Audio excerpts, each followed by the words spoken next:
नमस्कार दोस्तों, मैं शिवबली विश्वकर्मा आपका स्वागत करता हूं आपके अपने YouTube channel pharmacy by Shiv Vishwakarma में।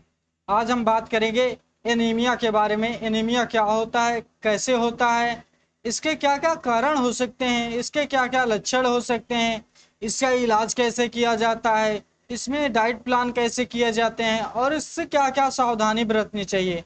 तो आइए इसके बारे में आगे विस्तार से जानकारी प्राप्त करते हैं। सबसे पहले समझते हैं ब्लड होता क्या है। हमारे शरीर में लगभग 5 लीटर ब्लड होता है। इसमें 4 मुख्य भाग होते हैं। पहला रेड ब्लड सेल्स, दूसरा व्हाइट ब्लड सेल्स, तीसरा प्लेटलेट, चौथा प्लाज्मा। ये जो रेड ब्लड सेल्स है, इसी के कम होने के कारण एनीमिया होती है।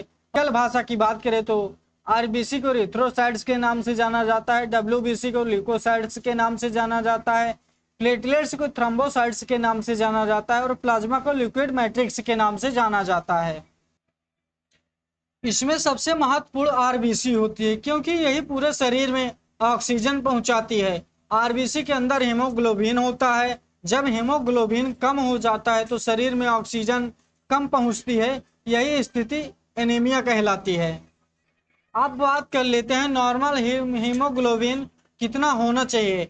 मेल के अंदर 13 से 17 ग्राम पर डेसीलीटर होना चाहिए। फीमेल के अंदर 12 से 15 ग्राम पर डेसीलीटर होना चाहिए। अगर कोई प्रेग्नेंट लेडी है तो उसके अंदर 11 ग्राम पर डेसीलीटर या उससे अधिक होना चाहिए। यदि इससे कम है तो डॉक्टर एनीमिया की जांच कराते हैं। अब बात कर लेते हैं एनीमिया कितने प्रकार का होता है। जैसे कि पहला आयरन डिफिशिएंसी एनीमिया, सबसे सामान्य। दूसरा विटामिन B12 डिफिशिएंसी एनीमिया। तीसरा फॉलिक एसिड डिफिशिएंसी एनीमिया। चौथा हेमोलाइटिक एनीमिया। पांचवा एप्लास्टिक एनीमिया। छठवा क्रोनिक डिजीज एनीमिया। अगर किसी को बहुत टाइम से कोई परेशानी है, शरीर में किसी तरह का इन्फेक्शन है, तो उसके कारण से भी एनीमिया हो सकती है। इनमें सबसे ज्यादा आयरन डिफिशिएंसी एनीमिया देखने को मिलता है। अब बात कर लेते हैं आयरन डिफिशिएंसी एनीमिया होता क्या है। इसका सबसे बड़ा कारण यह है कि शरीर में आयरन की कमी के कारण यह हो सकता है। गलत खान पान के कारण हो सकता है। हरी सब्जियां कम खाना, जैसे कि पालक हो गया, मेथी हो गया, इस तरह की हरी पत्तेदार सब्जियों को कम खाना भी इसका कारण हो सकता है। बार बार खून निकलाना, अगर आप किसी को बार बार खून डोनेट कर रहे हैं या तो किसी कारण बस आपकी ब्लीडिंग हो रही है तो उसके कारण भी ऐसा हो सकता है। बवासीर के कारण भी ऐसा हो सकता है। अगर आपको अल्सर की प्रॉब्लम है तो उसके कारण से भी ऐसा हो सकता है। महिलाओं में ज़्यादा पीरियड के कारण भी ऐसा हो सकता है। अगर आपको प्रेगनेंसी है तो उसके कारण भी ऐसा हो सकता है। बच्चों में कुपोषण के कारण भी ऐसा हो सकता है। पेट में कीड़े, अगर आपके पेट में कीड़े भी हैं तो इसके कारण से भी एनीमिया आपको हो सकता है। बार बार ब्लड डोनेशन करना, जैसे कि हमने बताया है कि आप अगर बार बार किसी को अपना ब्लड आप डोनेट कर रहे हैं तो उसके कारण से भी एनीमिया हो सकता है। इन सभी कारणों से खून की कमी हो सकती है। अब अगर बात कर लें इसके सिम्टम्स की तो इस प्रकार हैं। अगर आपको एनीमिया है तो आपको कमजोरी लगेगी, जल्द आप थक जाएंगे, चक्कर आना हो सकता है, सांस का फूलना भी हो सकता है, दिल की धड़कन तेज होना, चेहरा पीला होना, होंठ सफेद होना, आंखों के अंदरूनी प्लक पीली होना, बाल झड़ना, नाखून का टूटना, सिर दर्द होना, ध्यान कम लगना, हाथ पैर ठंडे रहना। यदि लंबे समय तक इलाज न कराया जाए तो गंभीर समस्या हो सकती है। अब बात कर लेते हैं इसके डायग्नोसिस की। इसकी डायग्नोसिस कैसे हो सकती है।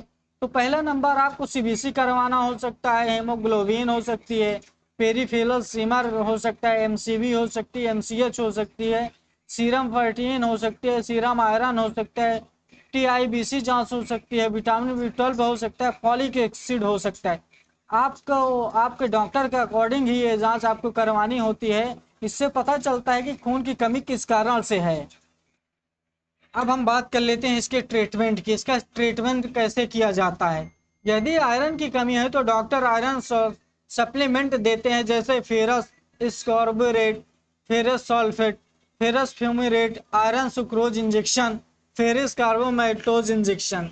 यदि कई बार फॉलिक एसिड और विटामिन B12 भी साथ में दी जा सकती है।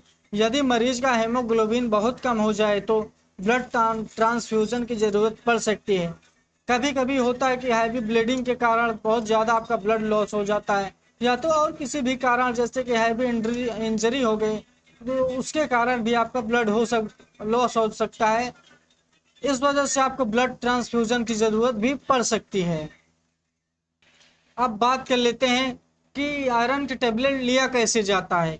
आयरन की गोली खाली पेट लेने से बेहतर अवशोषित होती है, लेकिन यदि पेट में तकलीफ हो तो डॉक्टर की सलाह के अनुसार भोजन के बाद ही ली जा सकती है। यदि इस दवा को लेने से आपके किसी भी तरह की पेट में दिक्कत हो रही है आपको, या और भी कोई प्रॉब्लम हो रही है, तो इसको अपने डॉक्टर से ज़रूर बताएं। साथ में विटामिन सी की टेबलेट लेने से इसका ज़्यादा फायदा बढ़ सकता है। अगर इस आयरन सप्लीमेंट या आयरन टेबलेट के साथ आप विटामिन सी की टेबलेट ले रहे हैं, इसका असर बहुत अच्छा हो सकता है। दवा लेने के तुरंत बाद चाय या कॉफ़ी ना लें, क्योंकि इसमें आयरन का अवशोषण कम हो सकता है। चाय कॉफ़ी आयरन को जो है अवशोषित ज़्यादा नहीं कर पाती, इससे आपको प्रॉब्लम हो सकती है।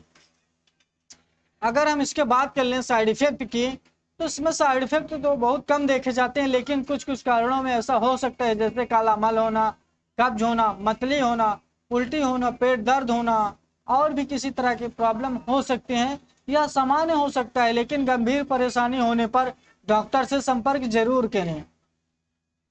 अब बात कर लेते हैं इसके डाइट प्लान की, जो कि मैंने आपको शुरू में ही बताया था। इसमें डाइट क्या लिया जा सकता है, तो आप इसमें हरी पत्तेदार सब्जियां का जितना सेवन करेंगे उतना आपके लिए बेनिफिट हो सकता है। जैसे कि पालक हो गया, मेथी हो गई, चना हो गया, अंकुरित चना जिसको बोलते हैं, राजमा हो गया, सोयाबीन हो गया, गुड़ हो गया। अगर आपको डॉक्टर ने गुड़ एडवाइस किया है तभी लें, अन्यथा मत लें। अगर किसी भी कारण से आपको गुड़ लेने के लिए मना किया गया है तो आप गुड़ ना लें।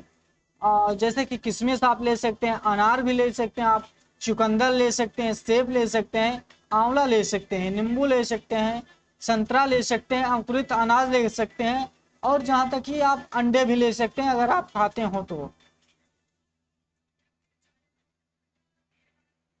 अब बात कर लेते हैं किन किन चीज़ों से आपको बचना चाहिए।